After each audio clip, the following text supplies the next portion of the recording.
Good morning, and welcome to the Africa Weekly Talk. Today's subject on the docket is Africa ripe and ready for benevolent dictatorship over the current corrupt electoral democracies that the African continent have been experiencing and going through for the past 30 years since Africans transition from despots and dictators, military governments, and so on and so forth. But fellows, this subject today is in the wake of a think tank research group's publication of the wealth of Africa continent. And in that publication, it stated that supermajority of Africa's wealth on that continent is controlled by presidents and their families, politicians and their families, and the crony capitalists in these various African countries and their businessmen friends control the supermajority of all Africa's wealth in almost every African country, fellows. This is what the research think tank group publication talked about. And out of that, I decided to talk about this today, where African people, my fellow African people, have to have a debate and conversation on this issue of whether it is time for Africa to be looking towards a benevolent dictators to run their countries rather than these so-called electoral corrupt democracies that have taken hold on the African continent, where Africa is becoming poorer and poorer and poorer in terms of its citizens. But just a few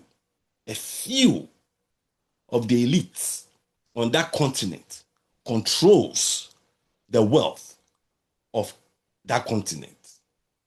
So this is a conversation that I want my fellow Africans, for you guys to be having. Because at the end of the day, for the past 30 years and counting, these so-called electoral democracies, which you go and elect your parliamentarians and presidents and so on and so forth, haven't worked out well for the African citizens on that continent.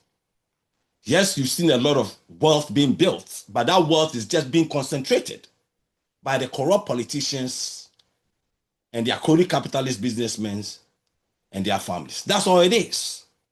So you see all that wealth that people talking about, when people talking about the growth on African continent and all that stuff, it's just concentrated by very few corrupt politicians and their crony capitalist friends. And this is happening all across the continent, from the east to the west, from the south to the north. I mean, you're talking about countries like Ivory Coast, Ghana, Cameroon, Angola, Zambia, South Africa. Then you go to the north, you talk about Egypt, Morocco, Algeria, Tunisia. And then the south, you talk about South Africa, Zambia. And then in the east, you have Tanzania, Uganda, and Ethiopia. And you look at all these countries, and you look at the wealth in these countries, and it all is controlled by the presidents and their families, as well as the politicians and their families, and the crony capitalist businessmen. As a matter of fact, fellows, according to a UN study, this is the United Nations, about $148 to $150 billion.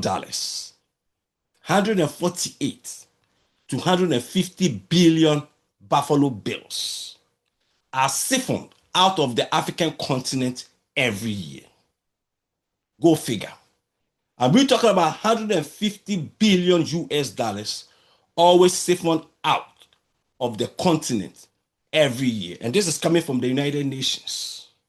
And then you also have this tax justice network group that also came out with a report that between 30 and 60 billion dollars are also lost on the continent due to corrupt civil servants, corrupt politicians, and corrupt businessmen who are intertwined with these with the politicians in their various African countries, fellows. I mean, this is what we are talking about. So you're talking about a continent that siphons about $150 billion annually by their leaders and the corrupt governments in their various African countries. But at the same time, this continent go out to the West and beg for aid and crying out loud that the United States of America is stopping or cutting aid to these African countries. But meanwhile, you have a United Nations study that says that $148 billion every year is siphoned out of the continent. A majority of their citizens on that continent are dead poor. I mean, fellows. So this raises that question, especially in light of what is going on in Burkina Faso and Mali and Niger, where, now the guy in Burkina Faso, Traoré, has become a sensational guy on social media, where people, the diaspora talk about what he's doing, so on and so forth. So it raises that question. Because I consider him more like give and take a benevolent dictatorship. Because I haven't heard him going around killing people and all that stuff, Yes, he abolished political parties, and I get all of that. As a matter of fact, I'm not a fan of political parties. I believe in true democratic systems. And I believe in true democratic systems start the rule of law, period. No ifs and buts about it. Because the rule of law is the bedrock of a true democratic society. Without that, you ain't got nothing. So I don't believe in whether you have a benevolent dictatorship, and stuff. I really believe in true democracies. By the situation that is going on the current situation going on the continent today, and you're looking at these guys like, Traoré from Burkina and Mali and Niger, and then you're looking at what reports, think tank groups reporting, research that they've done, and considering the level of corruption and wealth that is being kept and stolen by politicians, the presidents of these various African countries and their families, and the politicians and their business, crony capitalist friends, fellows. At this point, then the Africans have to ask themselves good questions, debate about this issue, whether if they have to go back and start asking for benevolent dictatorships. We're not talking about brutal dictatorships now. Benevolent dictatorship, yes, sometimes, if that's going to work for the African continent, then so be it. Because at the end of the day, these electoral democracies haven't worked for the African continent. They haven't. As a matter of fact, Nigeria's former president, Olusegun Obasanjo, had an interview, I think, somewhere last year. I've heard him say this thing twice, that Africa's adoption of Western liberal democracies hasn't worked out well for Africa, and Africa have to incorporate some of this Western and as well as African traditions and culture, which I understand. Which makes a lot of sense, because at the end of the day, every democracy has to center on the people that are going to be governed. So you have to take into consideration the culture and behavior of that society. That's how you build a democratic society. But they are also under fundamental principles of every democracy that cannot be taken away. That is the rule of law that underpins every democratic society. For people to have the freedom to speak, freedom to petition their government, and so on and so forth. Those things are the underpinning foundation, the bedrock of a true democratic society. So when I heard Obasanjo say that, and then take into consideration what has been going on in terms of the level of corruption that has been going on that continent, then really you're looking at what is going on in other parts of the continent also, especially Burkina Faso, Niger, Mali, where the government is using the resources of their countries to develop their countries. And then you look across the continent and you see these so-called electoral democracies, where the money of these various countries are being stolen and siphoned outside of the continent. According to the United Nations own report, there's about time Africans have to look deep into themselves and ask themselves these questions and debate on it. Because you can't keep doing the same thing for the past 30 years to have these so-called electoral democracies that have a power for the continent. I mean, like I said earlier, I'm a staunch believer in democratic systems. I believe in it. You know, America's democratic system, which pretty much gave the world this modern day democracies all over the world, did not just come about just for the sake of a democratic society in the United States of America. It came about because they believed in it. Because they decided to do away with monarchies that had existed in Europe for hundreds and hundreds of years, thousands of years all across the globe. They looked at all of them and decided, no, we have to craft a new system where the people will make the decisions as to who rules and governs them. And it is out of that American democratic system that they established going back 250 years ago. It's what today almost every country on this globe has adopted. But at the end of America's democratic system, the foundation of rule of law is what holds and has held this democracy for the past 250 years and continues to grow. So if you're going to have a democratic society and you cannot have that bedrock foundation of it, the rule of law, to hold that democracy, then I'm sorry. Then that democracy is not going to work. It will never work because that is what underpins a true democratic society. And I hope, and I would suggest to most African leaders, they should go and get a book, pamphlet that was written by a guy called Thomas Paine. Thomas Paine was a British immigrant who migrated to the United States of America. And he wrote a pamphlet that was published in the United States in the early 1700s, talking about the importance of why Americans have to break away and fight for their independence from the British. And that pamphlet was titled The Common Sense by Thomas Paine. And when you read that pamphlet, what Thomas Paine talked about, which I suggest most Africans, as much as I'm recommending, any African person who wants to be a leader in Africa, politicians all across the continent, should get themselves that book and read what Thomas Paine talked about, the making of a revolution, in that Common Sense pamphlet that he wrote. And as a matter of fact, that Common Sense pamphlet also inspired American first President George Washington, Benjamin Franklin, Alexander Hamilton, Thomas Jefferson, pretty much all the founding fathers of American, the American government in the early days read that pamphlet of Thomas Paine and his argument why Americans have to fight and gain their independence from Britain. So it was an inspiration to the point of even during the Revolutionary War, he also came out with another pamphlet called American Crisis. That also became an inspiration for the soldiers who were fighting the British in their Revolutionary War for independence. So fellows, that is it. So I get it. I mean, we want to transition from, despots and, dictatorships, military governments and so on and so forth, and have a democratic society, which everybody wants and which everybody should be fighting for. But at the end of the day, if you look past the last 30 years, when most African countries transitioned from these military governments, and then you look at how the level of poverty, the level of corruption, the fraud that exists within these African countries' governments, then you have to ask these questions.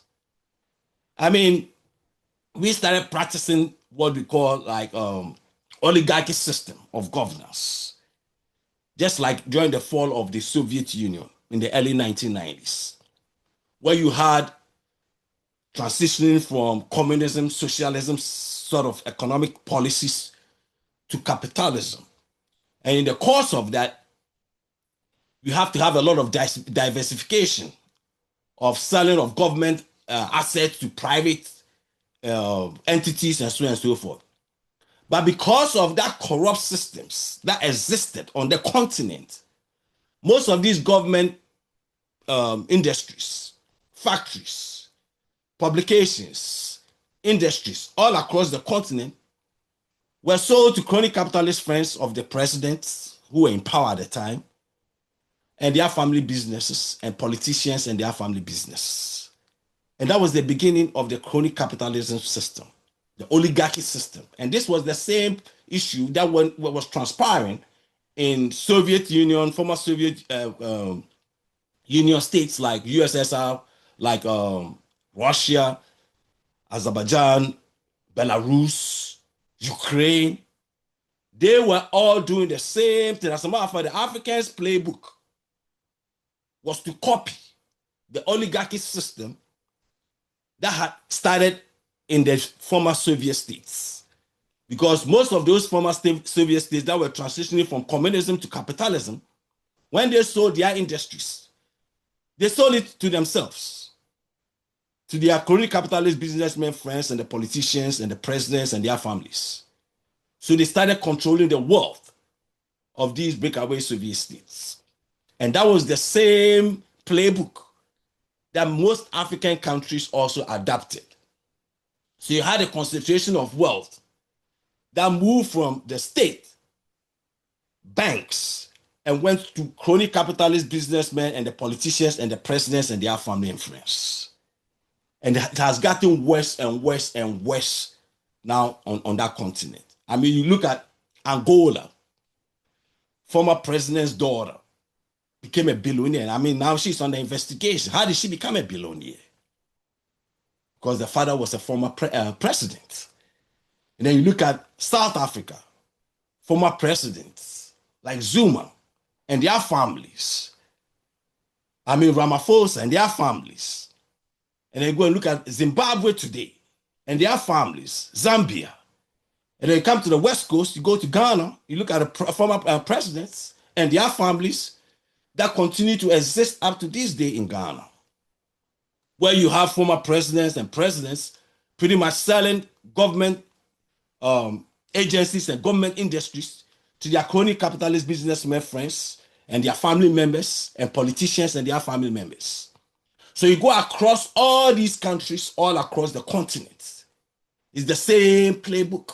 All the wealth is concentrated and kept by these presidents and their families and politicians and their families and their crony capitalist businessmen and friends. So majority of the citizens have not benefited from the wealth, I mean the natural wealth of their various African countries. And that's a shame. Because at the end of the day, one of the worst things to have is crony capitalism in any society. Because crony capitalism to me is not that different. It's even worse than communism. Because at the end of the day, what is crony capitalism? Because when you take the state, the government's money and industries and wealth and give it to your family businesses and your crony capitalist friends and politicians, split it among themselves and keep the money to themselves, it's worse. Because at the end of the day, communism, it belongs to the state. So at least the citizens tend to benefit from it.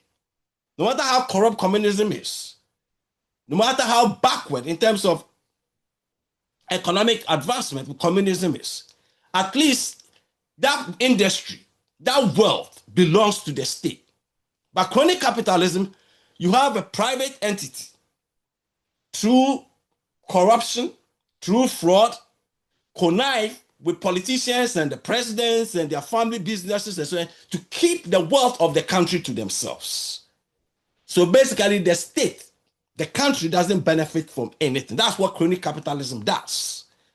That's why, in my opinion, it is worse than communist system. It's a worse system. And no country should allow that. So that brings back to the question, is it time for Africans to ask for benevolent dictatorships rather than these electoral democracies that are so corrupt, that have hijacked the wealth of their various African countries and kept it among presidents and their families and politicians and their families and their crony capitalist businessmen friends.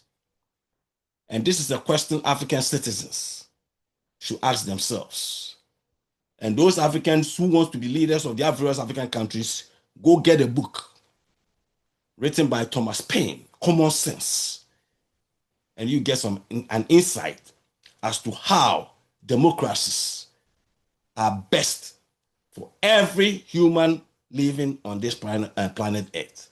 Because at the end of the day, every human wants a democratic system of governance, want to be governed by a society where they decide who leads them, where they decide what the government should do to benefit its citizens, but not the other way around. And unfortunately, for the past 30, 35 years, we Africans, moving from despots, military governments, thinking that, we're going to usher in electoral democratic systems that is going to be better for the African citizens. Unfortunately, that system, because of the corruption, the fraudulence that exists within our various African countries, it has not benefited the African citizen. And that is a shame. And when you have a United Nations so steady, saying that 148 billion US dollars is siphoned out of the continent by corrupt politicians and their crony capitalist friends, then it's time for a change in our governance system on that continent. All right, fellows, if it's Sunday, it's the Africa Weekly Talk. God bless you guys and have a great week. Thank you guys and peace and love.